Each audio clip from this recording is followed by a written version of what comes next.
Perfect. Perfect. Perfect.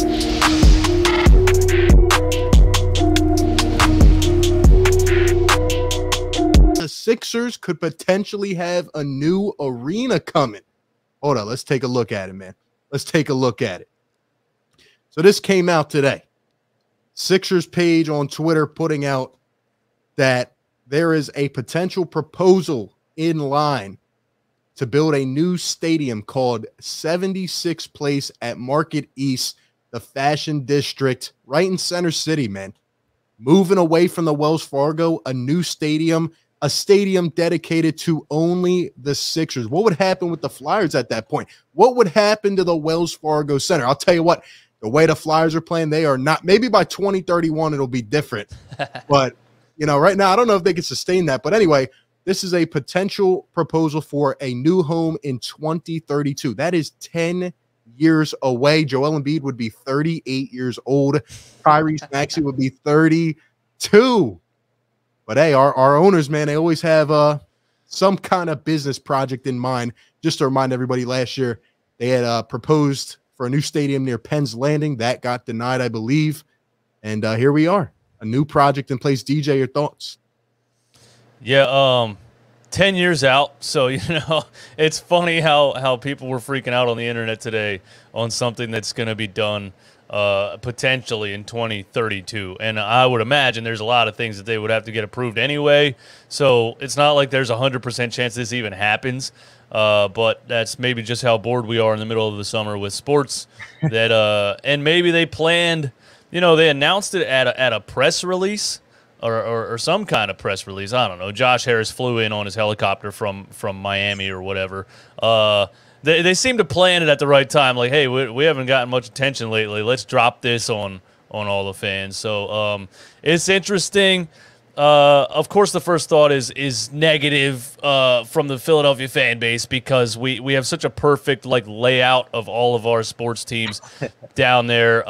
You know, the Xfinity Live Center in the middle of all the stuff and everything, all in the same area. You can walk from Phillies game to a Sixers game to an Eagles game, and it's nice to have. So you know, of course, initially people are going to be like, no, don't change it.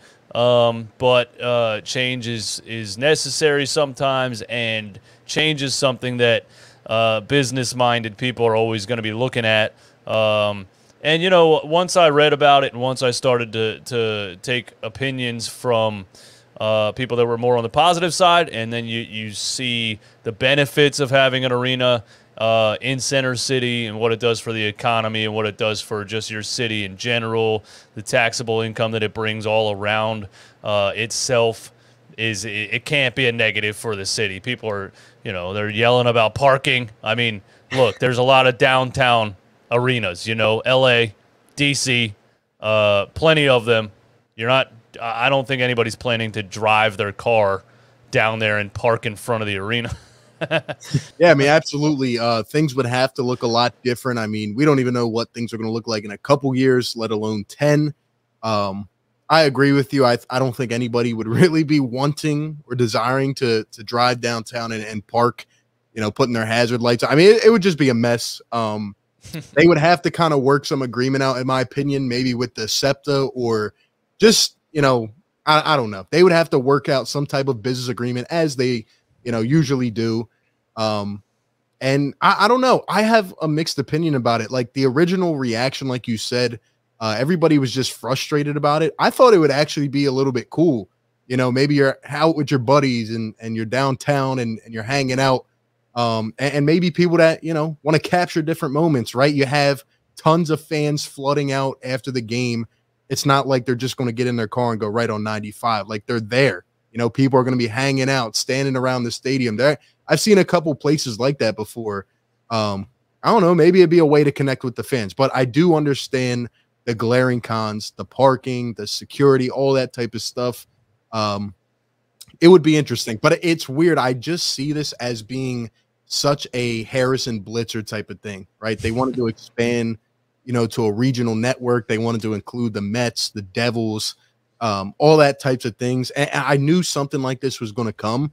Who knows if they're even going to put it into place? Again, this is a proposal, so nothing is you know, even near or concrete yet. But I don't know. I could see it from both ways. I mean, how cool would it be to go out there and get a piece of content, right? Like just hanging out in front of the stadium and, you know, maybe we just won a game, hit a great buzzer beater and people are coming out, you know, on fire. They're pumped up. I think it would be kind of cool in that sense. You know what? Every time I go to Philly, I drive there, and I hate every second of driving there. So if a change like that forces me to take the train from where I'm at to, you know, downtown, and then maybe, you know, wherever the location is, I'm sure there's the one train station is right near there. So, you know, if you're forcing me to take a train and I don't have to drive, maybe I'll like that better. You know, the expressway isn't exactly express at this point. As someone who goes to Philly, I can tell you, nobody likes driving to Philly. It is the absolute worst thing. I would rather be stuck in traffic for a couple hours than have to go to Philly. I just can't do it. And think about I mean, if you go to Philly games, if you're someone that's from the area or you go to a lot of games, you already know how bad it is in general trying to get out of the Wells Fargo parking lot. I mean, imagine Center City, right? I would not be driving to any games.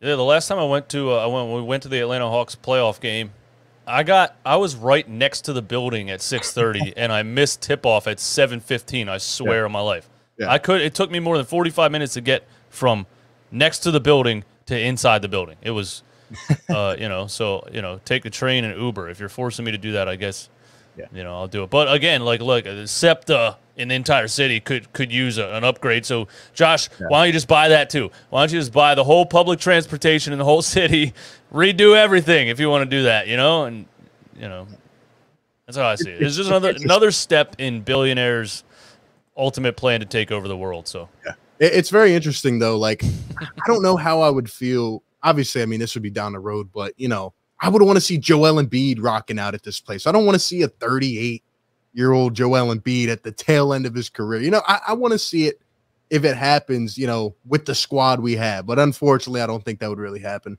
Joel Embiid actually did comment on the post on Twitter. It was pretty funny, being Joel Troel Embiid as we know him. And he replied with this. He said, nah, 2032 with the old guy. Look, he knows, man. He would be the odd man out. Hopefully he'll be playing by then, but he knows, man. At this point, I think the Wells Fargo's here for a long time, man. And, you know, we got to win a championship in that building. We have to. A lot of history, man. Yeah, absolutely. You know, thinking of 2032, hey, look, maybe Tyrese Maxey is on like a Damian Lillard level by that point, and he's 32 years old, and he's on like his second Supermax contract, and he refuses to leave Philly. And, you know, maybe we can look at it in a bright spot like that way. You know, 32-year-old Tyrese Maxey could be a superstar. We never know. Yeah. Hey, I think he will be. I'm excited, man. Perfect.